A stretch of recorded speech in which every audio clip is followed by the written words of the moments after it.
Hello students, अब हम function के लास्ट टॉपिक में पीरियोडिक फंक्शन के विषय में पढ़ते हैं। लास्ट टॉपिक है 11th क्लास के फंक्शन का। 12th क्लास का फंक्शन का नेक्स्ट वीडियो से आपका 12th क्लास का फंक्शन का वीडियो आने लगेगा, आप उसे देखिएगा।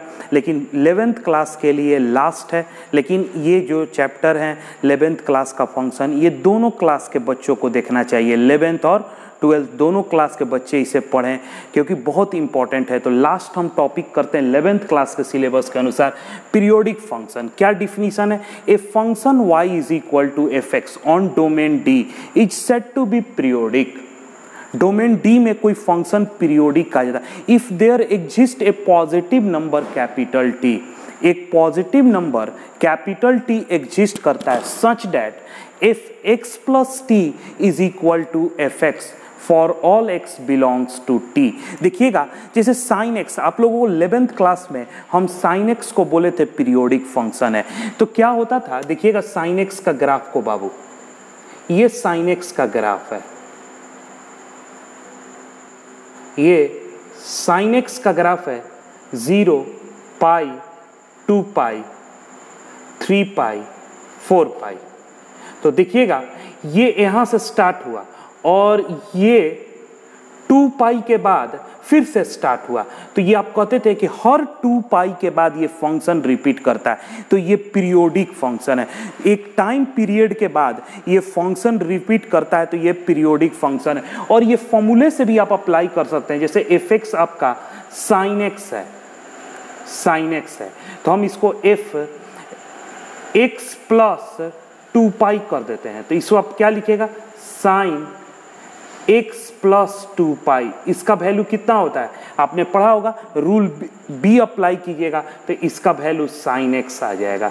तो आप क्या बोलिएगा, F x plus 2 pi is equal to F x. तो t का वैल्यू कितना आ गया, 2 पाई। ये पीरियोडिक फंक्शन है जिसका पीरियड 2 पाई है। ये 11th क्लास में मैंने इस तरीके से आप लोगों को पीरियोडिक फंक्शन समझाया था कि कितने समय के बाद फिर से इसका ग्राफ रिपीट करता है। लेकिन अब मैथमेटिकल कैलकुलेशन हम यहाँ पे आप लोगों को बताएंगे कि पीरियोडिक फंक्शन क्या है। तो कहता है the least value of T is called fundamental period of the function. Least value आप कह सकते थे कि सर 4 पाई के बाद भी तो ये रिपीट कर सकता है। हाँ, 4 पाई, लेकिन अगर पहले 2 पाई में रिपीट कर रहा है तो लीस्ट वैल्यू चाहिए।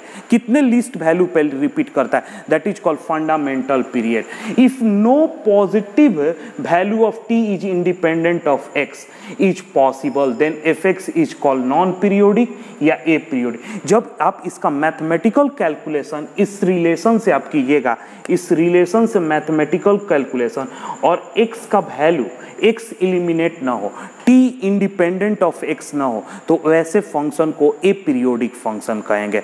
t not independent of x हो तो वैसा फंक्शन क्या कहलाएगा, ए पीरियोडिक फंक्शन कहलाएगा। ठीक है। If positive value of t independent of x है, इंडिपेंडेंट ऑफ x है, then F x is said to be periodic and least value इसका पीरियड कहलाएगा। तो आपको x से होना, जैसे आपको एक एग्जांपल देते हैं, एग्जाम्पल cos x, इसका मैं आप लोगों को बोलूं कि पीरियड निकालिए cos x। तो आपका क्या पीरियोडिक फंक्शन का रिलेशन है, F x plus T is equal to F x. तो x प्लस टी का वैल्यू लिखिएगा, cos x plus T is equal to cos x। मैंने आप लोगों को 11th क्लास में एक फॉर्मूला लिखवाया है, cos alpha is equal to cos beta, then alpha is equal to, यानी x plus T is equal to 2n pi plus minus x। जाकर देखिएगा ट्रिगोनमेट्रिक इक्वेशन लास्ट चैप्टर में ये फॉर्मूला लिखा हुआ है, n belongs to integer. Check कीजिएगा 11th class में। तो यहाँ से t का वैल्यू निकाल लीजिए बाबू, t is equal to 2n pi plus minus X minus X. तो दो वैल्यू यहाँ पर, एक प्लस वाला एक माइनस वाला, तो t is equal to 2n pi plus X और माइनस एक्स, और एक है 2n pi minus X minus X. तो यहाँ से x कैंसिल हो गया। तो देखिए क्या t इंडिपेंडेंट ऑफ x कोई दिख रहा है एक्सप्रेशन, हाँ दिख रहा है, hence t is equal to 2n pi. इसे छोड़ दीजिए, इसे एक तो एक्सप्रेशन आपको मिल गया ना जो इंडिपेंडेंट ऑफ एक्स है। हाँ बिल्कुल, एक एक्सप्रेशन मुझे इंडिपेंडेंट ऑफ एक्स का मिल गया है। तो ये आपका पीरियोडिक फंक्शन है, पीरियोडिक फंक्शन है, एकदम पीरियोडिक है और पीरियोडिक फंक्शन है। और इसका पीरियड क्या होता है? Least value of x, least value T का। तो एन क्या है? इंटीजर, इंटीजर का least value positive least positive value T क्या होता है? लीस्ट पॉजिटिव वैल्यू होता है, लीस्ट पॉजिटिव वैल्यू टी होता है। तो बताइए एन क्या है? इंटीजर, तो लीस्ट पॉजिटिव क्या होगा? तो put n is equal to 1। क्यों? क्योंकि टी क्या होता है? T is the least positive value, least positive value. Least positive value के लिए हमें n का वैल्यू रखना होगा। तो n का सबसे छोटा इंटीजर पॉजिटिव में कौन सा होता है? 1। तो आप 1 रख दीजिएगा तो t का वैल्यू आ गया 2 पाई। तो आप लोग जानते हैं कि cos x का पीरियड कितना होता है? 2 पाई। cos x का पीरियड कितना होता है? 2 पाई। क्लियर है? cos x का पीरियड कितना होता है? 2 पाई। जैसे आपको एग्जाम्पल हो, example f x is equal to cos root x कह दिया जाए, कॉस रूट एक्स, तो वही कंडीशन लेकर चलिएगा, f x plus T is equal to F x और cos under root x plus T is equal to cos root x. तो क्या हो जाएगा? Root x plus T is equal to 2n pi plus minus root x. अब बताइए squaring both side, squaring both sides, तो क्या हो जाएगा? x plus T is equal to 2n pi plus minus root x. क्या कभी भी आप इसको सॉल्व करने पर कोई भी प्लस वाला भी लीजिए चाहे माइनस वाला, ये इंडिपेंडेंट ऑफ एक्स होगा, ये एक्स कैंसिल हो जाएगा, लेकिन एक टर्म आएगा 2ab होल स्क्वायर में, वो एक्स कैंसिल नहीं होगा, नॉट इंडिपेंडेंट। टी यहाँ पर t is equal to 2n pi plus minus root x का whole square minus x is t is not independent of x, independent of x, hence fx is non-periodic। ये non-periodic या aperiodic function है, fx is non-periodic या aperiodic function है। Clear है? बात समझ में आया? अगर इंडिपेंडेंट ऑफ x मिल रहा है तो पीरियोडिक फंक्शन है, और नहीं मिल रहा है तो उसे हम लोग क्या बोलेंगे? Non periodic function. क्लियर है? ठीक है।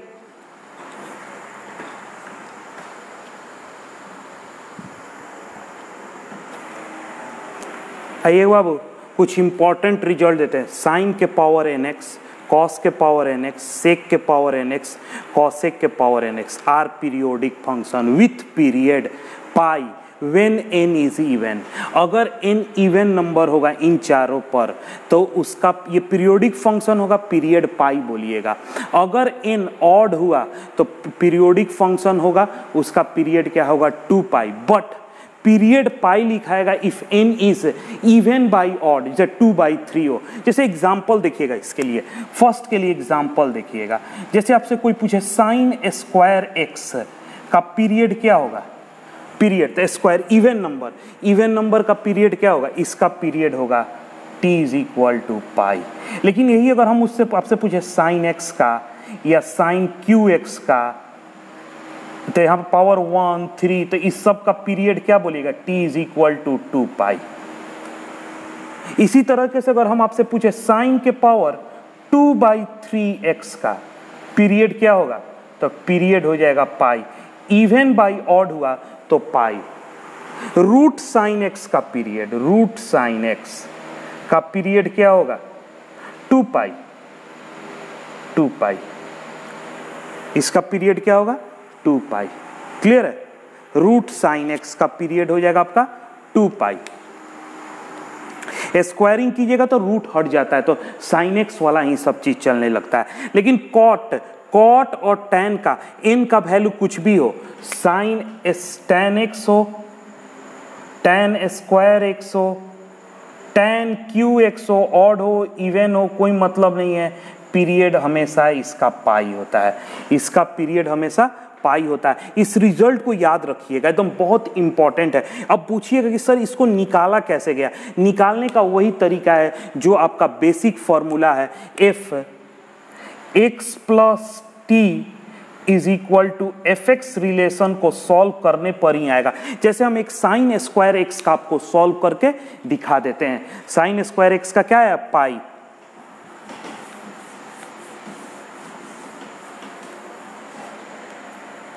देखिएगा f x is equal to sine square x, क्या रिलेशन है? F x plus T is equal to F x, तो कितना हो जाएगा? Sine square x plus T is equal to sine square x. अब आप एक फॉर्मूला पढ़े हैं, याद होगा, कॉस टू थीटा का। क्या फॉर्मूला पढ़े? 1 माइनस 2 साइन स्क्वायर थीटा। तो यहाँ से बताइए साइन स्क्वायर थीटा क्या हो जाएगा बाबू? 1 minus cos two theta divided by 2। तो यही फॉर्मूला आप लगाइए, 1 minus cos 2 x plus T divided by 2 और 1 माइनस कॉस 2x बाई 2। तो देखिए ये 2 से 2 कैंसिल, 1 से 1 कैंसिल, माइनस क्या आ गया आपका? Cos 2x plus T is equal to cos 2x। वही फॉर्मूला हो गया, cos alpha is equal to cos beta.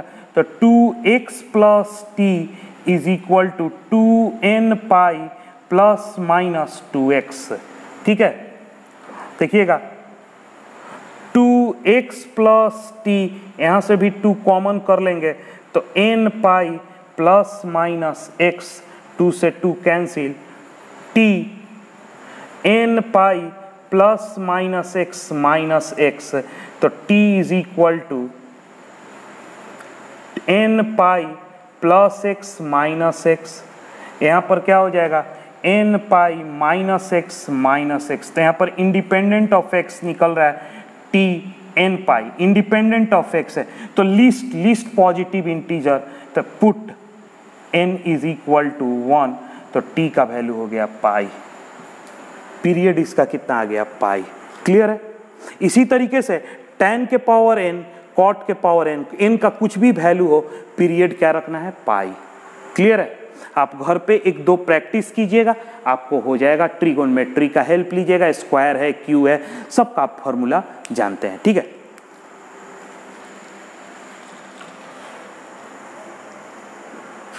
आइएगा थर्ड प्रॉपर्टी देखते हैं, mod sine x, mod cos x, mod tan x, mod cot x, mod sec x, mod cos x are periodic with period पाई।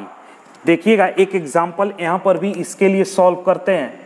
जैसे f x is equal to, आपको mod cos x दिया हो और इसका period पूछ रहा है, तो f x plus T is equal to F x. तो यहाँ पर क्या हो जाएगा? Mod cos x plus T is equal to mod cos x. और मोड हटाने के लिए squaring both side, squaring both sides, तो क्या हो जाएगा? Cos square x plus t cos square x. आप लोगों को इसी तरह से कॉस 2 थीटा का एक फॉर्मूला कराए थे, 2 कॉस स्क्वायर थीटा माइनस 1। तो यहाँ से कॉस स्क्वायर थीटा का वैल्यू क्या हो जाएगा? 1 plus cos 2 theta divided by 2। तो यहाँ से क्या हो जाएगा? 1 plus cos 2 x plus T divided by 2, 1 plus cos 2x by 2, 1 ये कैंसिल। ठीक है, cos 2x plus t cos x। तो यहाँ से क्या हो जाएगा? 2x plus T 2 2n pi plus minus 2x और 2x plus t 2n pi plus minus x 2 से 2 कैंसिल और t is equal to 2n पाई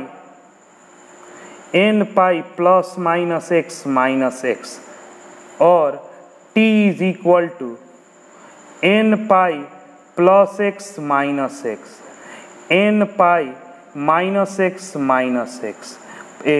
यहाँ से t इंडिपेंडेंट ऑफ x मिल गया t n pi put n is equal to 1 तो t का value क्या हो गया पाई, t का वैल्यू क्या हो गया पाई।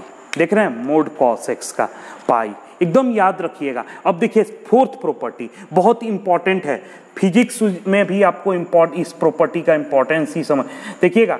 If fx is the periodic function with period t और fx में आप चेंज कर दीजिए कि f ax plus b is a periodic function with period t by mode a। Period में x में आप इस फंक्शन में कहीं पर भी चेंज कीजिए, लेकिन x के साथ जो भी मल्टीप्लाई कीजिएगा उतना टाइम पीरियड घट जाता है। जैसे देखिए अगर आपको कोई फंक्शन दिया हुआ है fx is equal to sine x और कह दे कि ये हो गया, अब एक नया फंक्शन आपको मिल गया fx, एक नया फंक्शन fx, ये कैसा है 3 टाइम्स साइन 2x प्लस मान लीजिए 2x प्लस 3 है या कोई भी चीज हो। अब बताइए इस फंक्शन का पीरियड, तो देखिए बेसिक फंक्शन क्या है, बेसिक फंक्शन, तो ये बेसिक फंक्शन साइन x है, तो इसका पीरियड क्या होता है t इज इक्वल टू 2 पाई, तो इसका पीरियड होगा तो कितना है 2 पाई, जो पीरियड है पहले का डिवाइडेड बाय ये x के साथ जो मल्टीप्लाई नंबर है वही उसका पीरियड को कम करेगा, बाकी से कोई डिस्टरबेंस नहीं है। क्योंकि देखिए ये नंबर जब आप ये फॉर्मूला अप्लाई कीजिएगा तो ये नंबर ऑटोमेटिक कैंसिल हो जाए। जैसे 3 sine 2x plus t plus 3 is equal to 3, तो ये तो 3 कैंसिल। जब नेक्स्ट बार आप साइन वाला फॉर्मूला रखिएगा तो ये कैंसिल, जो भी डिस्टर्ब करेगा तो x के साथ ये मल्टीप्लाई करने वाला टर्म, x के साथ जो मल्टीप्लाई हो रहा है वो टर्म आपको डिस्टर्ब करेगा। तो इसका पीरियड क्या हो गया 2, तो ये 2 से 2 कैंसिल, ये पाई। अब ये साइनोसॉइडल वेव पाई टाइम में ही रिपीट कर जाएगा। जैसे आपके फिजिक्स में आप लोग यूज करते हैं fx is equal to sine omega t, आपके सर पूछेंगे कि इसका पीरियड कितना होता है, तो पीरियड साइन का पीरियड क्या होता है 2 पाई। अब बताइए टी के साथ क्या मल्टीप्लाई है, यहाँ पर फंक्शन है ft फंक्शन है x नहीं, ft के साथ क्या मल्टीप्लाई ओमेगा, तो ओमेगा हो जाएगा। तो आप इसी को लिखते हैं 2 पाई बाई f, तो 2 कैंसिल 1 बाई f, तो इसका पीरियड क्या हो जाएगा 2 पाई बाई ओमेगा। तो उतना जो भी इसके मल्टीप्लाई होगा इसके आर्गुमेंट के साथ उतना से आप उसे डिवाइड कर दीजिएगा। क्लियर है, तो इसका ये पीरियड हो जाएगा। ये बहुत इंपॉर्टेंट प्रॉपर्टी है, आप इसे रिजल्ट है इसे याद रखिएगा। ठीक है बाबू।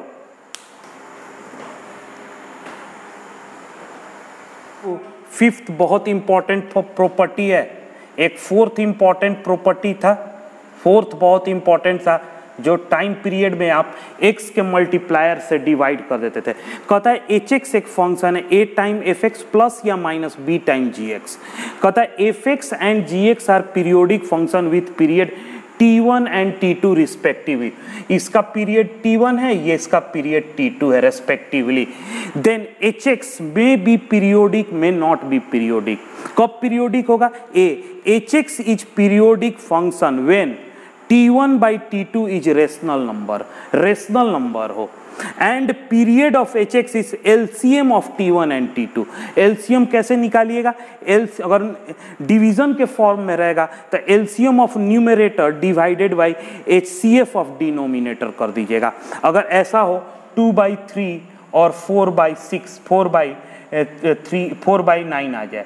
तो ऊपर वाले का एलसीएम और नीचे वाले का एचसीएफ, ये टोटल का एलसीएम कहलाता है, टोटल का एलसीएम कहलाता है। दो रेशनल नंबर का एलसीएम निकालें, एलसीएम ऑफ T1 और T2, LCM of numerator divided by HCF of denominator.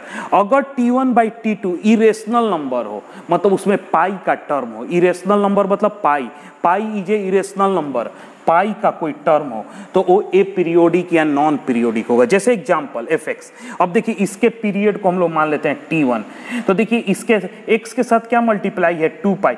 Sign x का फंडामेंटल पीरियड क्या होता है 2 पाई डिवाइडेड बाय 2 पाई। x से जो प्रॉपर्टी 4 था, तो इस फंक्शन का पीरियड पाई है। नेक्स्ट इस फंक्शन का पीरियड क्या है T2 का, तो साइन ए है, तो साइन का फंडामेंटल 2 पाई, यहाँ पर क्या मल्टीप्लाई है 3 पाई, तो पाई कैंसिल 2/3। अब बताइए T1/T2 क्या आ रहा है T1/T2, तो T1 है 1, T2 है 2/3, तो 3/2। ये तो रेशनल नंबर है, रेशनल नंबर है। Hence fx is a periodic function, fx is a periodic function, fx आपका पीरियोडिक फंक्शन है। पीरियड ऑफ fx ये होगा एलसीएम ऑफ 1 एंड कितना है 2/3। देखिए एलसीएम, अब एक रेशनल और इसका, तो यहाँ पे 1/1 है, तो इसका एलसीएम निकालने का तरीका है ऊपर वाले का LCM of numerator, LCM of 1, 2 divided by HCF of 1 नीचे डिनो 3। बताइए एलसीएम क्या होगा इसका, एलसीएम ऑफ 1 और 2 का एलसीएम कितना होता है 2, और एचसीएफ क्या होगा 1, तो आंसर क्या हो गया 2, आंसर हो गया 2। तो इस फंक्शन का क्या होगा फंडामेंटल पीरियड 2 आएगा, इस फंक्शन का फंडामेंटल पीरियड कितना होगा 2।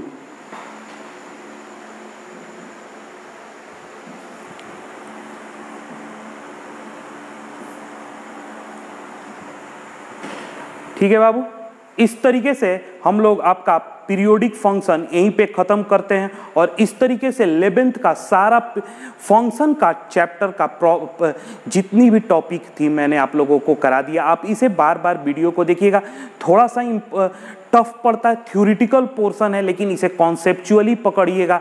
एक बार कॉन्सेप्ट आने के बाद इसमें कोई आप लोगों को प्रॉब्लम नहीं होगा, ठीक है। अब हम लोग नेक्स्ट वीडियो अब कल से आप लोगों को 12th का फंक्शन पढ़ाएंगे, जो कि आपका 3 से 4 वीडियो के अंदर में ख़त्म हो जाएगा। इसलिए आप लोग ध्यान से पहले 11th ख़त्म कर लीजिए, फिर हम लोग 12th में आते हैं, ठीक है। Thank you for watching KMC online classes.